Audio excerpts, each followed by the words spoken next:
So, what was day one like? What did it look like? How did it feel? It looked like a day one. Yeah.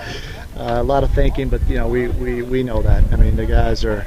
Right now, we're concerned about making sure that they do things fundamentally the way we want them to do them, and that they have their alignments and assignments down as much as they possibly can with a lot thrown at them. So we will always turn the spigot on a little harder, or pull it back, or turn it off a little bit more, depending upon how we analyze each practice.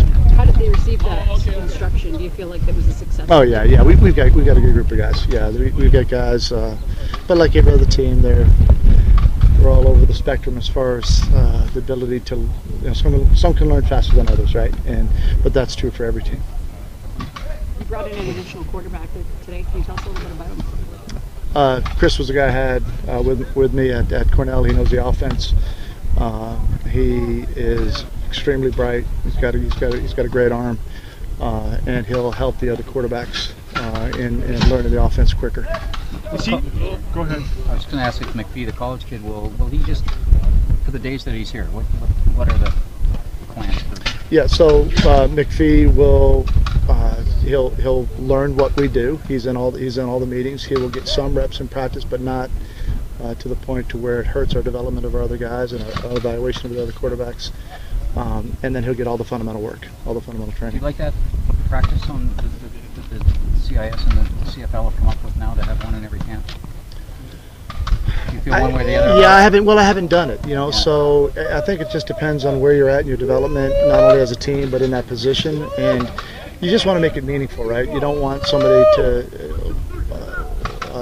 You just don't want those players to come out and not get something out of it, right? And so, how you temper that properly is probably different. The complexion is probably different from team to team, right? Just go back to the quarterback you signed today. Is he here to try and earn a spot? I mean, you say he's here to help the quarterbacks, but he's yeah, of course. Yeah, okay, but it's not just like. Oh no, he's here to compete. Yeah. Okay. Yeah. Any specific reason why he canceled the second half of the practice today? They had enough. I mean, we got enough on film right now to teach from. We need the second practice, and we got a lot to go over in film session, and we need to evaluate and start the evaluation process. So we got enough on film to be able to accomplish that. The CFL and the CFLPA announced today that they've changed the rules around training camp to limit the amount of contact you can have in a particular practice. Will that affect you in any way, and what do you think about that rule change? No, I'm not a big contact guy anyway, so that rule didn't affect me at all. We weren't going to wear pads in our second practice. I'm not a big two-a-day guy. Either of my coaches. I don't think your body is really made to pound twice a day and to hit twice a day. I just don't believe in that. So it's just hard to recover. You can get enough work done in one practice. If you have a second practice, which we will, when the veterans get here, it'll be more of a learning session for our guys. Do you think it's a good move by the league to do this type of thing? Well, I mean, it fits philosophically with what we were going to do anyway, so I guess if you look at it from that standpoint, I would say it's probably a good move, but I'm not sure that other coaches share my opinion on that. So there's a lot of different ways to do it, right? There's no one perfect way. Everybody has a viewpoint on that, and we just have ours. Is there any update on the Chris Williams situation, Coach? I expect Chris to be here when veteran camp starts. I mean, he's under contract. If he is waiting for the arbitration ruling to make that determination, I can't speak for him because I haven't spoken with him. Then we'll expect him then, because we feel great about. Obviously we feel very, very confident about the arbitration, and so if in fact that's that's their strategy, and I don't know that it is. So again, I don't want to speak for them. Then we'll expect him when the ruling comes out, which we're anticipating will be in our favor. What happens if he doesn't report? At the start of camp? Yeah. Well, we'll deal with it then. But I'm not expecting that. Maybe I'm naive, but he's under contract and there hasn't been a ruling. I expect him to be here. Is there anyone that stuck out today at practice?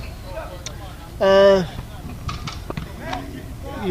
was kind of focused on my quarterbacks a little bit, so we'll see on film, and that's what the personnel meetings are for at night. I quiz each coach, and we're quizzing them not only on their ability to perform what we've got in, but also all the other stuff, all the intangibles that are important to us that our coaches are aware of. Might be too early to tell, but do you have in your mind a number of how many rookies you'd like to see bring into the main camp on Sunday? All the ones that we think are football players. But I don't have any idea. Do you have to get down to a number Is there though? a Like, number? is there a certain number of cuts you think you need to make? We will certainly make some. Yeah, but the total, we'll see. Yeah, we'll see. A number you're not ready to share. Nope. Well, that number's. I think the number's 60. You have to be down to 68 at a certain point. But injuries play a role, non-counters play a role. Exactly right. That's why you don't. We had a couple guys get hurt today. Right. So that's why you don't want to say. Well, it's a floating number, Yeah, and right. it's a moving target. I mean, it's not a linear environment that we're in, right? And Yep. it's a dynamic environment. So anyway, we'll address that when we need to. A lot of times, rookie camps is when people talk about there being an open competition. Yeah. But here, when you have guys like Mallett and Ray Williams and Bo Smith, and they're not going to be here, does that sort of reinforce that for these guys? Do you think that it is actually an open competition, that they have a better chance? Well, I can't speak for each individual player. I did tell the players in our first meeting, the reason they're here is because we felt like we saw something in them, physically, mentally, emotionally, that the character that warranted our pursuit of them, right? And so, with that, everybody has an opportunity to compete for a job, and everybody has an opportunity to be a starter. The best players within what we're trying to do will be on the football field. That doesn't necessarily mean it's the best athlete. Thank you, Coach.